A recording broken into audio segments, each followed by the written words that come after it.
You can leave that by the service elevator, she said without looking up. Residents use the front. Her voice cut through the echo of marble floors and quiet luxury, sharp, indifferent, as though the words were rehearsed. She didn't glance again, just tapped her acrylics on the iPad, more annoyed than curious. I paused just a breath, not long enough to argue, not long enough to let the silence grow uncomfortable, just long enough to know. She thought I was the handyman. The way I walked in, worn boots, old jeans, canvas coat stained with paint from a job 2 days past. Dust on my shoulders from walking the construction site that morning, a calloused palm still healing from a rusted nail. I could have corrected her, I didn't. I turned slow on my heel and walked back out, past the doorman who hadn't opened the door for me, past the concierge who'd turned to whisper before I even crossed the lobby rug. No one stopped me. Not one of them thought the man they just dismissed was the reason this building still had a roof. I sat in my truck, engine idling, eyes on the 47 stories of glass and steel that gleamed like they had something to prove. I'd drawn buildings like this once, back when I thought talent and time was enough to make space for a man like me, before I learned that doors can be locked without keys and invitations can be invisible if your skin ain't. But I never did stop building. I just learned to buy what they wouldn't offer. And this building, it was already halfway mine. That was the funny part. The real estate group that owned it was bleeding money, 6 months behind on their loan. The penthouse they tried to sell me last year, still unsold, leaky plumbing on the east wing, lawsuit pending from a burst pipe on 12C, and now they needed a miracle buyer. They just didn't realize he walked out their front door 5 minutes ago. When I got home that night, my daughter Zora was waiting up. She'd been helping me review the legal paperwork for the acquisition, her laptop open, her afro tied up high, eyes sharp as ever behind tortoise-shell frames. "They treat you like the janitor again?" she asked without looking up. I chuckled low. "Nah," I said. "The janitor gets a name tag. I didn't even get that." She smirked, clicked her tongue. "They don't know who they're talking to." "Nope. You ready to show 'em?" I leaned back, hands behind my head, eyes on the ceiling fan turning slow. "Not yet," I said. "Let 'em keep showing me who they are first." The next morning I dressed the same. Old boots, dusty coat, no briefcase, no watch. Just the calluses and calm that come from decades of being overlooked. Zora laughed when she saw me at the door. "You dressing for invisibility again?" "I'm dressing for honesty," I told her. "People show their truth when they think you got nothing to offer." She handed me the folder anyway. Inside, final documents from my lawyer, the building's purchase agreement, zoning transfer approval, and a letter from the bank. One more signature and it'd be mine. But I wasn't headed to the closing table just yet. I had a different appointment first. The luxury office on the 28th floor had tall windows and white walls so bright they felt clinical. The receptionist, same one as before, was still behind the marble desk, fake smile ready, but it faltered when I walked in. She blinked once, then again, like her brain was buffering. I stepped up, calm, gave her a small smile. "I have an appointment with Mr. Lemons. He's expecting me." She squinted at me, still couldn't place it. "And who are you with? Maintenance, HVAC?" "No," I said. "I'm the buyer." Her mouth dropped slightly, just for a second, but she caught it quick and forced a smile like it had never happened. "Oh, I see. I'll let him know." She tapped the phone with urgency now. Her tone turned syrupy sweet as she spoke into the receiver. "Yes, hi, Mr. Lemons. Your 10 o'clock is here. Yes. Yes. That gentleman." Her eyes avoided mine. I leaned back against the wall, arms crossed, watched as 3 young white agents passed me without a second glance, deep in conversation about weekend properties and client aesthetics. I caught pieces of their talk. "Some folks just don't look like they belong in the penthouse, you know? He came in with drywall on his boots, I swear to God." Their laughter drifted behind them. They didn't even see me.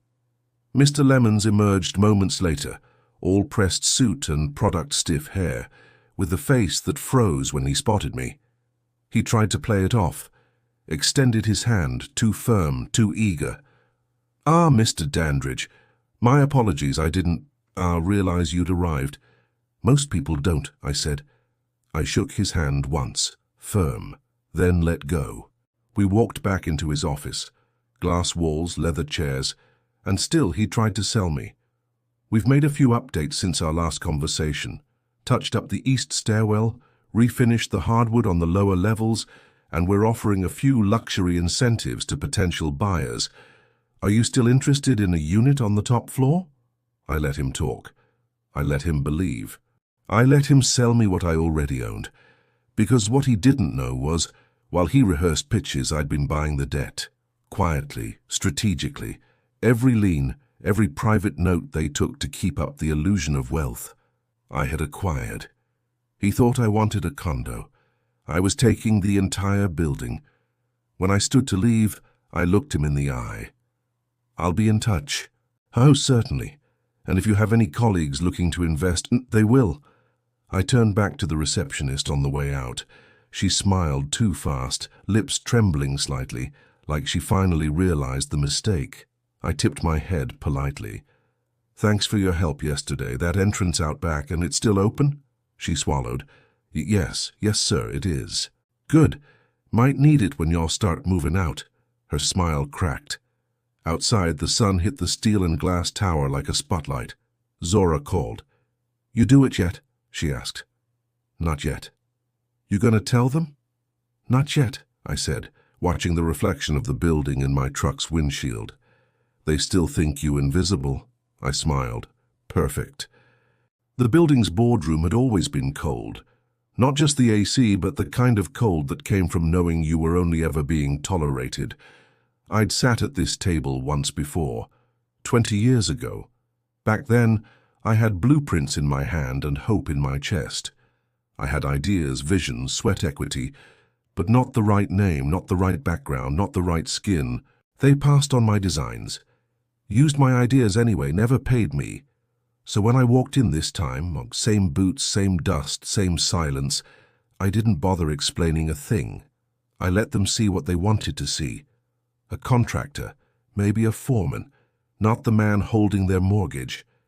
Lemons and the rest of his executive team had no clue. Not yet. They smiled their fake smiles. The intern handed me a bottle of room temperature water like it was an offering. "Glad you could make it, sir," Lemons said, gesturing to a chair far from the head of the table. "We appreciate you looking at the penthouse again. We have a few financing options to discuss." "I'm not here for the penthouse," I said. There was a pause. "Ah," he stammered. "Then perhaps the 26th floor unit, or—" "I'm not here for a unit," I said again. Calm, clear. Now they were blinking. I reached into my folder, took out the stamped, certified documentation. One by one, I slid the papers across the table like playing cards. Building acquisition approval, foreclosure line transfer, private debt purchase agreements, final escrow confirmation. "Wait, what is this?" one of them asked, reaching for the last sheet with a trembling hand. I didn't answer, because the silence was finally theirs to sit in. Zora had warned me. "You sure you want to go in person? You know you could sign everything electronically, right?" "I know," I told her, "but paper doesn't have a face. And today I needed them to see mine." Lemon's voice cracked as he read the papers. This can't be right." "It's legal," I said. "Signed and filed. As of 9 a.m. this morning, the deed's in my name." "You bought the building?" "Technically," I said. "I bought your debt. The bank was happy to offload it. Then I bought out the mezzanine loan, then the second mortgage. Now, the building comes with the rest." One of the men at the end stood up. "You can't just... This is a Class A commercial property." "Not anymore." I opened the final folder, pulled out a new lease structure, new plans, new policy guidelines, effective Immediately, they all went silent. Lemons leaned forward, voice barely above a whisper. But why? Why would you do all this? I looked at him. Then I looked past him, out the glass wall, down to the city I helped shape, street by street, block by block, always behind the curtain, and I said, because y'all told me to use the back entrance. The boardroom emptied fast. A few pretended they had other meetings. One left behind their laptop charger. Another tried to shake my hand again, same hand that refused to look me in the eye 2 days ago. Only Lemons stayed seated, like the weight of the deed had glued him there. Mouth slightly open, breath shallow. I didn't gloat, didn't smile. Just folded the papers back into my folder like it was any other Tuesday. I took the stairs on the way out. Not the elevator, not the executive hallway. The same stairwell they told the janitor to use. The same one that always smelled like bleach and wet concrete, echoing with years of footsteps no one ever noticed. There's power in knowing how a place really works, in knowing which pipes always leak, which floors creak, which walls were built just for show. I knew every inch of this building, because I'd built a dozen like it. They only ever saw the surface. Back in the lobby, I saw her, the receptionist. This time she stood when she saw me, too quick, hands clasped too tight. "Mr. Dandridge," she said, eyes flicking to the security guard like she wasn't sure what to do now. I just wanted to say, I didn't mean anything by... "You were doing your job," I said, cutting her off gently. Her lips parted like she wanted to say more, to explain, to apologize better. But I didn't need it, because it wasn't about her. Not really.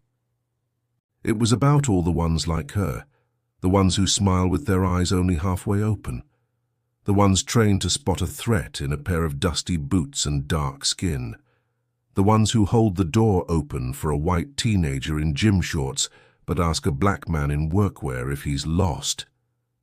She wasn't the first, she wouldn't be the last, but she'd remember this day. Out on the sidewalk, the wind felt different, not lighter, but cleaner.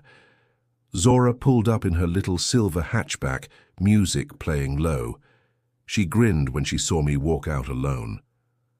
"No security escort?" she teased. "I figured they'd at least call the cops once the deed kicked in." "They still processing," I said. She leaned across and popped the passenger door open. "I already got the press release drafted," she said, tapping her phone. "You want to announce now or wait until they try to spin it?" "Wait," I said. "Let 'em spin." She raised her eyebrows. "You're enjoying this?" "Nope," I said. "I'm just giving them what they gave me." Back at home, I sat on the back porch with a glass of iced tea. Zora went inside to call our lawyer. The sun dipped low over the hills, turning the sky copper and plum. I closed my eyes for a second, not to rest, just to listen. Because sometimes you can still hear the old voices in the quiet. Don't rock the boat. Be grateful you're allowed in the room. Play the game the way they want it played.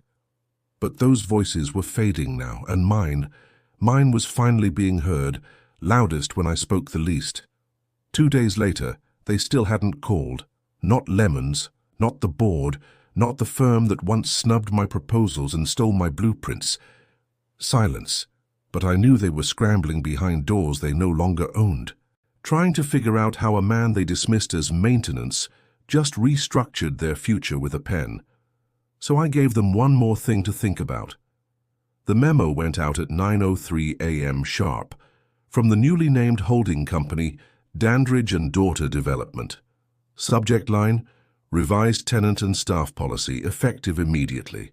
It hit every inbox in the building. Leasing agents, marketing, security, front desk, corporate. No filter, no warning. Clause 1. All current staff will be evaluated for rehire within 30 days. Bias-related complaints from tenants or visitors will factor heavily into employment review. Clause 2. A new community center would be built in the bottom floor retail space. Free access, focused on entrepreneurship programs for local youth. Clause 3. The building's name would be changed. The former name, a French-sounding attempt at luxury branding, and would be stripped. In its place, the Solomon Building, named after my father, a man who laid bricks by hand until his spine gave out, a man who taught me how to hold a hammer before I could spell my name, a man who never got to see his son own the skyline. They didn't see that coming. Neither did the tenants, some of whom had only ever seen black men in this building when they came to fix the pipes or carry packages. But now they were reading a name like Solomon across the front of their building's entryway in solid brass. Later that evening, Lemons called. Zora looked at the screen and raised her brow. "You want to take it?" I shook my head. "Put it on speaker." She did. "Mr. Dandridge," Lemons began, too chipper, too shaky. "We just received the policy notice and, well, I wanted to say, impressive. Very progressive. The community center especially. Very forward-thinking." "Uh-huh," I said. "I also wanted to discuss my own role moving forward. As you know, I've been instrumental in—" I stopped him there. "I remember how you handled my pitch in 2004, Lemons." Silence. "You tossed it in the trash before I even left the room. Mr. Dandridge, you said buildings like mine weren't your aesthetic." More silence. Then, "That was a long time ago. Things have changed." I looked at Zora. She smiled. "They have," I said. "Which is why you'll be receiving your severance package by morning. HR's already filed the paperwork." He stuttered. I don't think that's necessary. Surely we can—" "Use the back entrance on your way out," I said, and hung up. Zora let out a low whistle, eyes wide. "Damn." I sipped my tea, slow. "He'll be fine. Folks like him always land somewhere." She laughed. "You know he's gonna tell people you blindsided him." "Good." "You know people gonna say you were petty." "Better." She nodded. "You know what else they're gonna say?" "What?" She leaned forward, proud. "That you owned the building they thought they were running." The lobby looked different already. The tired grey marble had been power-washed. The pretentious art was gone, those cold, meaningless sculptures that never made you feel welcome, just watched. In their place, photographs, black and white, framed and centered. One showed my father's hands, thick, cracked, gripping a trowel. Another, Zora at 13, standing next to the first home we renovated together, helmet too big for her head, smile too wide to fit in the frame. A tenant stepped in behind me and paused. Young woman, maybe early 30s, holding a toddler on her hip. She stared at the photos, read the small plaque beneath them. "Who's Solomon?" she asked. I turned to her. "My father." She nodded, slow. "Good name." The changes hadn't come easy. Some folks weren't happy. The old property manager, a woman who hadn't returned my emails for weeks, tried to rally tenants into a petition against the new policies, claimed I was erasing the building's brand.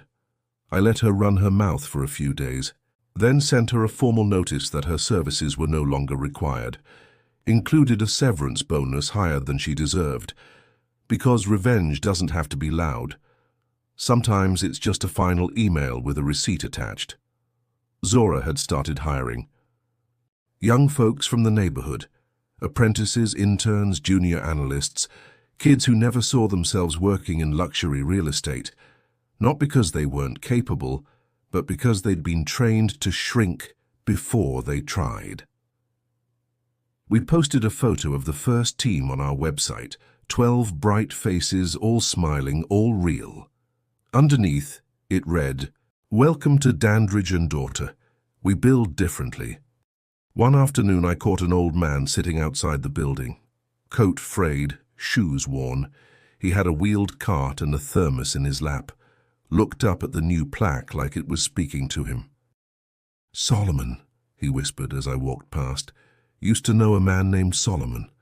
built half the east side. Quiet man. Didn't take no mess. I turned. You did know him? He blinked. You his boy? I nodded. Ha, he chuckled. That man once patched my porch for free 'cause he said no black man should have to come home to rot. Didn't charge me nothing but a glass of lemonade. I smiled. Sounds like him. Glad he got a building now. He earned more than one, I said. Zora came out later with a paint swatch in her hand, lips pursed. Lobby walls, soft terracotta or deep olive. I looked around. Thought about all the colors we'd been told weren't professional. All the life we were told to tone down. Terracotta, I said. Let the sun in. She nodded. Good. Let it feel like home. And I realized then this was the part of the story no one talks about. Not the buyout, not the revenge, but the rebuilding, the rewriting, the restoration of names they tried to forget.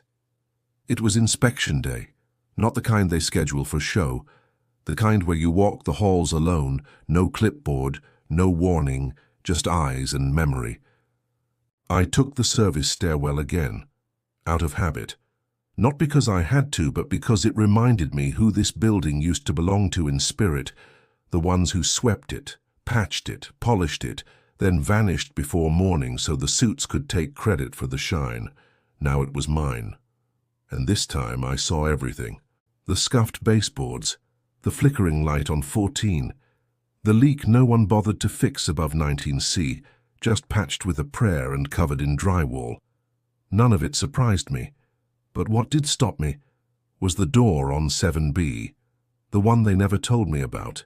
It was painted the same beige as the rest, but the nameplate had no number, just tape, and handwritten in Sharpie, C. Daniels. I knocked once. The door opened halfway. An older woman with tired eyes and a scarf around her head peeked through. Can I help you? Miss Daniels? I said. You've been here a while, haven't you? Her eyes narrowed.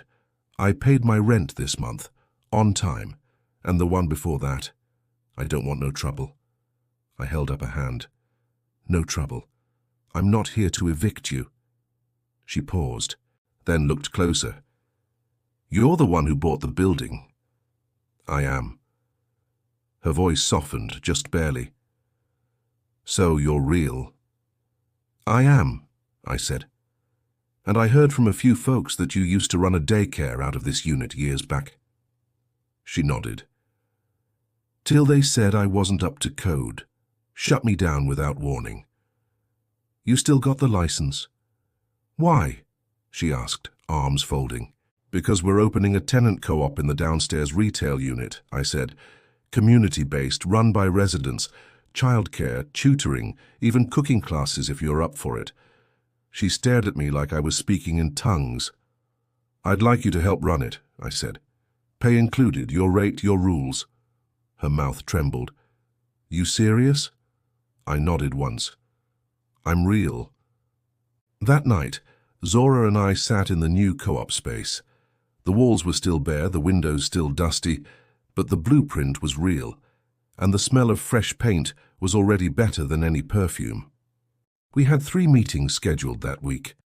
A local chef who wanted to offer youth cooking programs, a retired teacher from 5F, and a tenant with a disability who'd been advocating for a ramp installation for years. Now we were building it, not because it was performative, because it was overdue. Remember when they laughed at your plans? Zora said, sitting cross-legged on a folding chair, chewing the cap of her pen. I remember, I said. They said nobody wants community space in a luxury building. Let them say it. They said you didn't look like an owner. I didn't. She grinned. But you do now, she said. I didn't answer, because I wasn't done building yet. The morning of the rededication, the lobby buzzed with quiet voices and warm breath. No press, no ribbon cutting, just chairs, folding tables, and people. The ones who'd always pass through unnoticed. The ones who finally had a reason to stop and stay. Ms. Daniels wore a burgundy blazer with gold buttons. Her curls framed her face, just like the photo we hung by the new playroom entrance, her surrounded by smiling children from a decade ago. The retired teacher from 5F was already sorting flashcards at the tutoring table. The man from 12C, the one whose wheelchair used to scrape down steps meant for others, now moved smoothly up the new access ramp we'd finished 2 days before. And in the center of it all, above the elevators, polished brass lettering read, "The Solomon Building." I stood off to the side, watching, listening, letting the building breathe different. And then I heard them. 2 men near the front desk, as probably tenants from the sound of it. One younger, one older. Newer to the place, maybe just moved in. The younger one asked, casual, "Who owns this place now?" The older one replied, just loud enough, "That man right there, the one they told to use the back entrance." I didn't turn, didn't smile, just nodded once. Because some moments don't need words, they just need to be witnessed. Later I walked the perimeter one last time, past the new wall murals Zora commissioned, past the community fridge stocked by tenants, past the old mailroom, where a plaque now read, "To the unseen hands that built this place, we see you now." And I thought about my father, how he never once walked into a building he didn't know how to fix, how he never asked for credit, how he never got it either. But today, his name lived on 47 floors high. Zora stood beside me as the sun caught the lettering above the glass doors. "You done now?" she asked. I looked up at it all. The steel, the glass, the breath. "No," I said, "just finished laying the foundation." She laughed soft. "You always gotta sound poetic." I shrugged. "You get to a certain age and you earn the right." She took my arm, leaned into my shoulder. "Well then," she said, "let's keep building." And we walked through the front door. Together.